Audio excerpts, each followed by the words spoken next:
ಜೋಡಿ ಸೈಕಲ್ ಸವಾರಿ ಎಪಿಸೋಡ್ 4ರಲ್ಲಿ ಈ ಗೊಂಬೆಗಳ ಬಗ್ಗೆ ನಿಮ್ಗೆ ಏನಾದ್ರೂ ಗೊತ್ತಾ ಅಂತ ನಾನು ಕೇಳಿದ್ದೆ. ನಮ್ ಸಂತೋಷನ ಅದ್ರ ಬಗ್ಗೆ ಕಮೆಂಟ್ ನಲ್ಲಿ ಹೇಳಿರೋ ಹಾಗೆ ಇವನ್ನ ಗಡಿ ಮಾರಿ ಅಂತ ಕರೀತಾರೆ.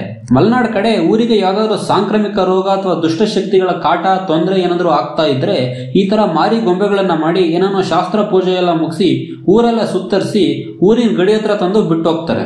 ಆಗ ಊರಿಗೆ ಬಂದಿರೋ ಸಮಸ್ಯೆ ಊರಿಂದ ಹೊರಗಡೆ ಹೋಗುತ್ತೆ ಅಂತ ಜನರ ನಂಬಿಕೆ. ಆಮೇಲೆ ಮುಂದಿನ ಊರವರು ಈ ಗಡಿ ಮಾರಿನ ಅವ್ರೂರಿಗೆ ಕರ್ಕೊಂಡು ಹೋಗಿ ಅವ್ರೂರಲ್ಲಿ ಪೂಜೆ ಎಲ್ಲ ಮಾಡಿ ಮುಂದಿನ ಊರ್ ಗಡಿ ಕಡೆ ಸಾಗಿಸ್ತಾರೆ. ಹಿಂಗೆ ಗಡಿ ಮಾರಿ ಊರಿಂದ ಊರಿಗೆ ಮುಂದುವರಿತಾ ಹೋಗುತ್ತೆ. ನಾನು ಚಿಕ್ಕ ಹುಡುಗ ಇದ್ದಾಗ ಒಂದ್ಸಲ ಕೈ ತೊಳೆದ್ಮೇಲೆ ಊಟ ಮಾಡ್ಬೇಕು, ಊಟ ಮಾಡಿದ್ಮೇಲೆ ಕೈ ತೊಳಿಬೇಕು ಅಂತ ಕನ್ಫ್ಯೂಸ್ ಆಗಿ 3 ದಿನ ಊಟ ಮಾಡಿರ್ಲಿಲ್ಲ. ಆಕ್ಚುಲಿ ನಾ 3 ದಿನ ಬರೀ ತಿಂಡಿ ತಿಂತಾ ಇದ್ದೆ. 6ನೇ ದಿನ ರಾತ್ರಿ ನಾವು ಹರಿಹರಪುರ ಮಠದಲ್ಲಿ ಹಾಲ್ಟ್ ಆಗಿದ್ವಿ. 7ನೇ ದಿನ ಬೆಳಿಗ್ಗೆ ಎದ್ದು ಕುಪ್ಪಳ್ಳಿ ಕಡೆಗೆ ಹೊರಟು ಒಂದು ಶಾರ್ಟ್ ಕಟ್ ಹುಡುಕಿ ಹ್ಯಾಂಗಿಂಗ್ ಬ್ರಿಡ್ಜ್ ಮೇಲೆ ಹೋದ್ವಿ.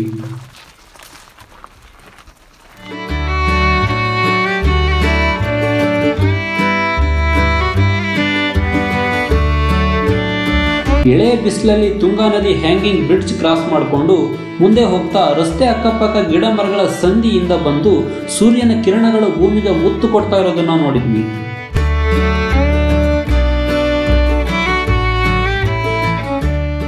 ಕುಪ್ಪಳ್ಳಿ ತಲುಪಕ್ಕೂ ಮುಂಚೆ ಹಿರೇಕೊಡಿ ಅನ್ನೋ ಒಂದು ಊರಲ್ಲಿ ಕುವೆಂಪು ಅವರ ಜನ್ಮಸ್ಥಳ ಸಿಕ್ತು. ಇದು ಕುವೆಂಪು ಅವರ ಅಜ್ಜಿ ಮನೆ ಇದ್ದಿದ್ದ ಜಾಗ ಅಂತೆ. ಅವರ ಅಜ್ಜಿ ಮನೆಯಲ್ಲೇ ಕುವೆಂಪು ಅವರು ಹುಟ್ಟಿದ್ದು. ಆದ್ರೆ ಆ ಹಳೆ ಮನೆ ಈಗಿಲ್ಲ. ಅದೇ ಜಾಗದಲ್ಲಿ ಒಂದು ಹೊಸ ಮಂಟಪದ ತರ ಕಟ್ಟಿ ಅದನ್ನ ಫೋಟೋ ಗ್ಯಾಲರಿ ಮಾಡಿದ್ದಾರೆ. ಒಳಗಡೆ ಕುವೆಂಪು ಅವರು ಕುಳಿತಿರೋ ಒಂದು ಅದ್ಭುತವಾದ ಪ್ರತಿಮೆ ಇದೆ. ನಾವು ಹೋದಾಗ ಅದಿನ್ನು ಓಪನ್ ಇರಲಿಲ್ಲ, ಹೊರಗಡೆಯಿಂದನೇ ನೋಡಿದ್ವಿ. ಅಲ್ಲೇ ಒಂದು ಲೈಬ್ರರಿ ಇದೆ. ಪಕ್ಕದಲ್ಲಿ ಕವಿಶೈಲ ಮತ್ತು ಕವಿ ಸಮಾಧಿಯ ಒಂದು ಮಾಡೆಲ್ ಮಾಡಿದ್ದಾರೆ. ಅದನ್ನೆಲ್ಲ ನೋಡ್ಕೊಂಡು ಕುಪ್ಪಳ್ಳಿ ಕಡೆ ಹೊರಟ ಮೇಲೆ ರಸ್ತೆಯಲ್ಲಿ 10 ದನ ಕರುಗಳು ಕಂಡುವು. ಮಲೆನಾಡ್ ಕಡೆ ನಾನ್ ನೋಡ್ದಂಗೆ ಯಾವ ದನ ಕರುಗಳಿಗೂ ಹಗ್ಗ ಮೂಗ್ದಾರ ಏನು ಹಾಕಲ್ಲ ಅನ್ಸುತ್ತೆ. Full freedom. ಹಾಗೆ ಮಲೆನಾಡ್ ಕಡೆ ಇರೋ ಮಲೆನಾಡ್ ಗಿಡ್ಡ ತಳಿ ಹಸುಗಳು ತುಂಬಾ ಮೃದು ಸ್ವಭಾವದವು ಅಂತ ಅನ್ನಿಸ್ತು. ನಮ್ದು ಕಸನಹಳ್ಳಿ. ಮಾಡಕ್ಕೇನ್ ಕೆಲಸ ಇರ್ಲಿಲ್ಲ, ಅದಕ್ಕೆ ಬಂದಿದ್ವಿ. ಇವಾಗ ಮೈತಾ ಇರ್ರಿ, ನಾವು ಸೈಕಲ್ ಬಿಟ್ಟು ಬರ್ತೀವಿ. ಹಾಗೆ ಮುಂದೆ ಹೋಗ್ತಾ ನನಗೊಂದು ವಿಚಿತ್ರ ಸನ್ನಿವೇಶ ಎದುರಾಯ್ತು. ರಸ್ತೆ ಮಧ್ಯೆಯಲ್ಲೂ ಹಸುಗಳು ಒಂದು ಕೆಂದು ಬಣ್ಣದ್ದು ಒಂದು ಕಪ್ಪು ಬಣ್ಣದ್ದು ಗುದ್ದಾಡ್ತಾ ಇದ್ವು. ಮನುಷ್ಯರನ್ನ ನೋಡಿ ಈ ಹಸುಗಳು ಕೂಡ ವರ್ಣಭೇದ ನೀತಿ ಏನಾದ್ರು ಕಲ್ತಿರ್ಬೋದಾ? ಆಮೇಲೆ ಕವಿಮನೆ ದಾರಿ ಸಿಕ್ತು. ಹಂಗೆ ಹೋಗ್ತಾ ಲೆಫ್ಟ್ ಸೈಡ್ ನಲ್ಲಿ ನಮ್ಮ ತೇಜಸ್ವಿಯವರ ಸ್ಮಾರಕ ಕಾಣಿಸ್ತು. ತೇಜಸ್ವಿಯವರ ಸ್ಮಾರಕದ ಸುತ್ತ ಇರೋ ಗಿಡ ಮರಗಳ ತಂಪಲ್ಲಿ ಒಂದಷ್ಟು ಕಾಲ ಕಳೆದು ಕವಿಮನೆ ಕಡೆಗೆ ನಡೆದ್ವಿ. ಅಂತೂ ನಾವು ಕವಿಮನೆಗೆ ತಲುಪೇ ಬಿಟ್ವಿ. ಆಕ್ಚುಲಿ ನಮ್ಮ ಈ ಕಂಪ್ಲೀಟ್ ಟ್ರಾವೆಲ್ಗೆ ಬುನಾದಿನೇ ಈ ಕವಿಮನೆ ಆಗಿತ್ತು. ಸೈಕಲ್ ನಲ್ಲಿ ಹೋಗಿ ಕುವೆಂಪು ಕವಿಮನೆ ನೋಡ್ಕೊಂಡು ಬರಬೇಕು ಅಂತ ಪ್ಲಾನ್ ಮಾಡೋಕ್ ಶುರು ಮಾಡಿದವರು ಜೊತೆಗೆ ಸುತ್ತಮುತ್ತ ಇರೋ ಪ್ಲೇಸಸ್ ನೆಲ್ಲ ಆಡ್ ಮಾಡಿಕೊಂಡು 7 days ಪ್ಲಾನ್ ಹೋಗಿ 1 month ಪ್ಲಾನ್ ಆಯ್ತು. ನಮ್ಮ ಹೆಮ್ಮೆಯ ರಾಷ್ಟ್ರಕವಿ ಕುವೆಂಪು ಅವರು ಬೆಳೆದಂತ ಈ ಮನೆ ಮಲೆನಾಡ ಹಸಿರು ಸಿರಿ ಸಂಪತ್ತಿನ ನಡುವೆ ಹೊರಗಡೆಯಿಂದ 2 ಅಂತಸ್ತಿನ ಒಂದು ಅರಮನೆ ತರ ಕಾಣ್ತಾ ಇತ್ತು. ಮನೆ ಎದುರಿಗೆ ವಿಶಾಲವಾದ ಅಂಗಳ, ಪಕ್ಕದಲ್ಲಿ ಅಡಕೆ ತೋಟ, ಮತ್ತೊಂದು ಕಡೆ ಕವಿಶೈಲಗೆ ಹೋಗೋ ಗುಡ್ಡದ ದಾರಿ.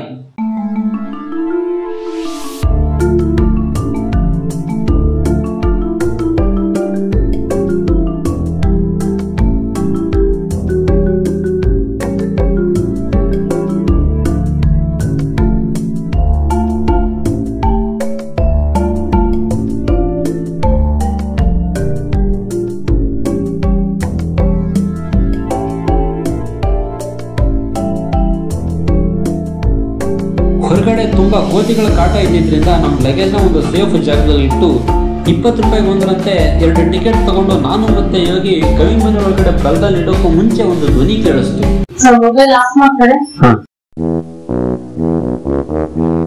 ಕವಿಮನೆ ಒಳಗಡೆ ಫೋಟೋ ವಿಡಿಯೋ ಏನು ಮಾಡಂಗಿಲ್ಲ. ಮನೆ ಮೂಲೆ ಮೂಲೆಯಲ್ಲೂ CC ಕ್ಯಾಮ್ರಾ. ಮೊಬೈಲ್ ಹೊರಗಡೆ ತೆಗೆದ್ರೆ ಅವಾಗಲೇ ಮೈಕ್ ನಲ್ಲಿ ಮಕ್ಕುಗಿತಾರೆ. ಕವಿಮನೆ ಒಳಗಡೆ ಹೆಂಗಿದೆ ಏನೇನಿದೆ ಅಂತ ಯಾವ ಯೂಟ್ಯೂಬ್ ವಿಡಿಯೋದಲ್ಲೂ ತೋರಿಸಿಲ್ಲ. ನಾನು ತೋರ್ಸಲ್ಲ ಬಿಡಿ, ಅದು ಬೇರೆ ವಿಚಾರ. ನಾನು ಹೇಳ್ದೆ ಅಲ್ಲ ಲೌಡಾನು ಆಗಲ್ಲ ಅಂತ. ಬಟ್ ನಾನು ಒಳಗಡೆ ಏನೇನಿದೆ ಅಂತ ಎಲ್ಲ ನೋಟ್ ಮಾಡ್ಕೊಂಡು ಬಂದಿದ್ದೆ. ಆದ್ರೂ ನಾನೇನು ಹೇಳಲ್ಲ, ನೀವೇ ಹೋಗಿ ನೋಡ್ಬೇಕು. ಮನೆ ಹಿತ್ತಲಿಂದ ಒಂದು ವಿಡಿಯೋ ಮಾಡಿದೆ.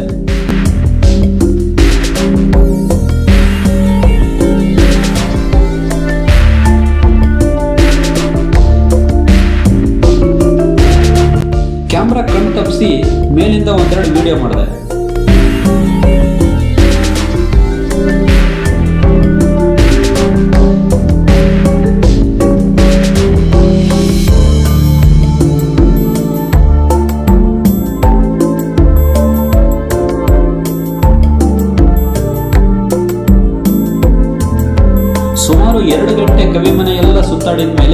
ಆ ಮನೆಯ ಅನುಭವ ಹೆಂಗಿತ್ತು ಅಂತ ಅಲ್ಲಿಂದ ಬುಕ್ನಲ್ಲಿ ಬರ್ದೆ.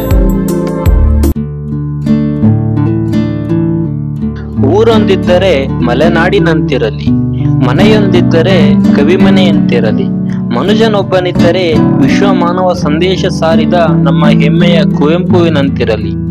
ಆಮೇಲೆ ಮನೆ ಹೊರಗಡೆ ಇದ್ದಿದ್ದ ಹಿಂದಿನ ಕಾಲದ ಕೃಷಿ ಯಂತ್ರೋಪಕರಣಗಳ ಕೋಣೆಗೆ ಹೋದ್ವಿ.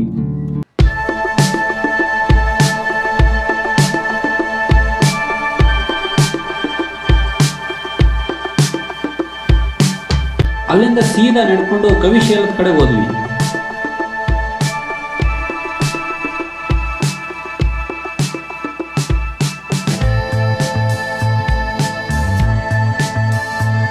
ಕವಿಶಾಲೆಗೆ ಅಲ್ಲಿ ಜೋಡಿಸಿರೋ ದೊಡ್ಡ ದೊಡ್ಡ ಕಲ್ಲು ಬಂಡೆಗಳು ನಮ್ಮನ್ನ ವೆಲ್ಕಮ್ ಮಾಡಿದ್ವು.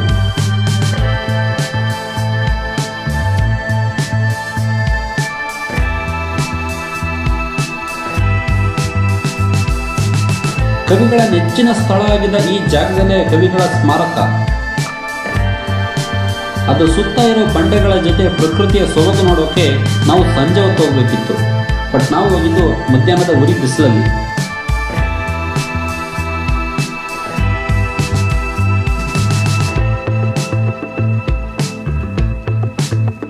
ಕವಿಶಾಲದ ಹತ್ರ ಸ್ವಲ್ಪ ಕಾಲ ಕಳೆದು ವಾಪಸ್ ಕವಿ ಮನೆ ಹತ್ರ ಬಂದಾಗ ಅಲ್ಲಿನ ಕೋತಿಗಳ ಹುಡುಗಾಟ ಕಾಣಿಸ್ತು.